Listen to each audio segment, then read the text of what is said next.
मी आहे पुण्यात जॉबला, मला ₹1,00,000 पगार आहे आणि ह्या शेतीवर लक्ष द्यायला कोण नाही. त्यासाठी शेती काय काढली मी. शेती तुमची एक नंबर आहे. हा. तुमचं शेती लागणार 2 दिवसात गिराय बघतो. होय काय तुमची अपेक्षा आहे? काय ₹40,00,000 गुण एकरांनी. तुम्हाला चांगले पैसे मिळवून देतो. काय रे शाकरे? काय नाही, ही राणी कायचंय. विकायचंय का रे?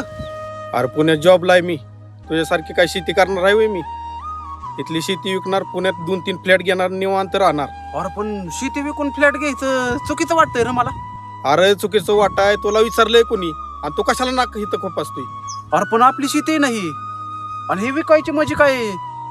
आणि मला विचारलं नाही म्हणजे मी विकून देणार नाही. अरे तुझी तुला वाटणी दिली का नाही, मग माझी मी शेती की नाही तर काय पण करीन.